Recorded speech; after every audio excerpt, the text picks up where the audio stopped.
Nobody is free until everybody is free.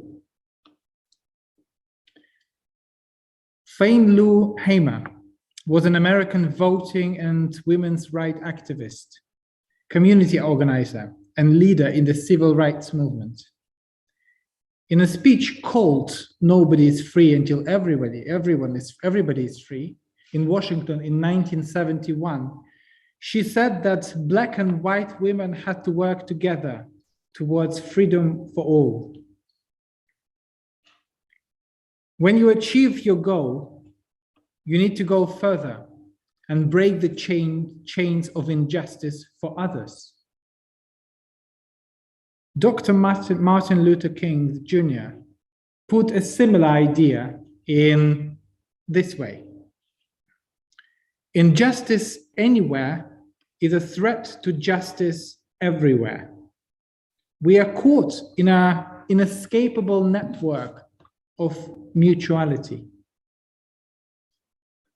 In this Torah portion, God sends the Torah portion is called Bo, which begins with the 8th and 9th plagues, and then the last plague, the most severe plagues. So, locusts and darkness are the 8th and 9th plagues. But Pharaoh still refuses to free the Israelite slaves. Then God tells Moses that the 10th plague will be killing all the firstborn Egyptians. God commands each Israelite home to ritually slaughter a lamb and spread the blood of on their doorposts to protect their firstborns. After the death of the firstborn, Pharaoh demands that the Israelites leave.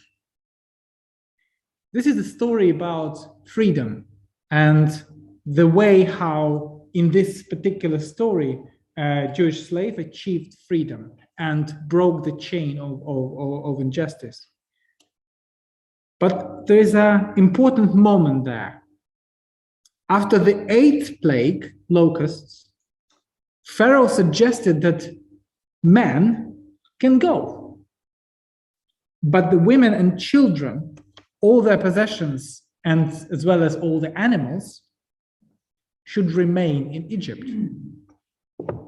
Moses and Aaron would not accept this offer and did not accept this offer. And Pharaoh became angry and ordered them to leave his palace. And then there was the 9th plague, darkness. So Pharaoh summoned Moses and said, "Your people may leave, but you do not take your animals." "No," responded Moses, "we must all go, including our livestock." On that day, you shall tell your child, "It is because of this that God acted for me when I left Egypt." It's the same Torah portion, which can be very familiar to some of you who've been to Seder Pesach, because that's one of the answers we give to one of the questions. Judaism teaches us to tell the story of Exodus to future generations. One of the most repeated commandments in Judaism is, "Do not oppress a stranger, because you were strangers in the land of Egypt." Perhaps it's easy to think of Jewish history as unique. It's easy to care only about our freedom, our safety and well-being. But I think that the principle set in the Torah is universal. Because you were oppressed, you should never let others oppress. Because you were unfree, you should fight for the freedom of others. Because you have better life now, it doesn't mean you can stop the fight with injustice. Nobody is free until everybody is free.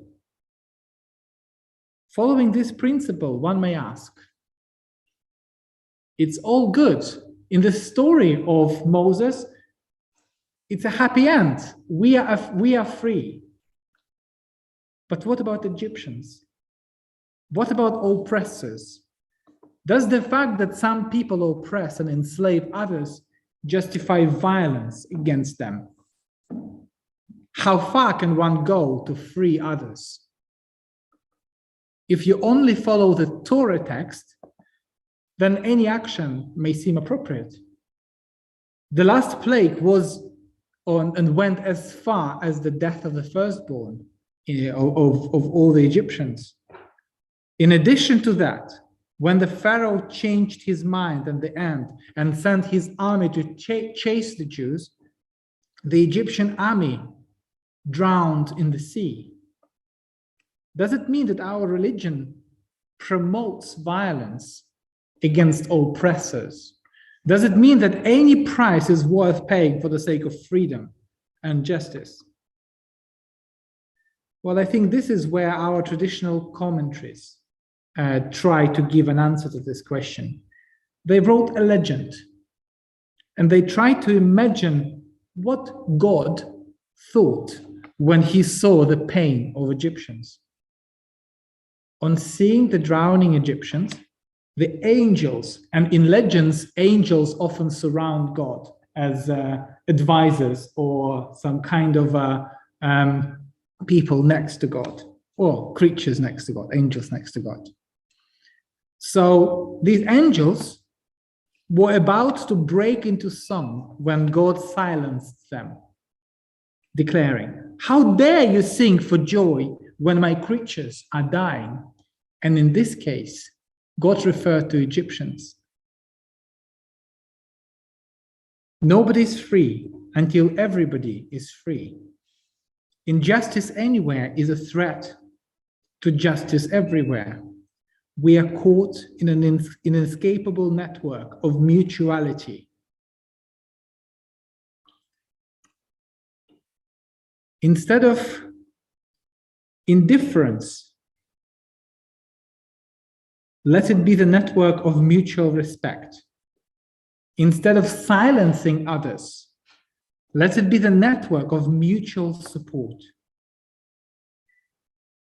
And let it be the network of mutual responsibility and not restriction. And on Shabbat, we'll spend a time for a little bit of reflection. And let this Shabbat be such time, the time of respect, support, responsibility, rather than indifference, silencing, and restriction. Shabbat Shalom.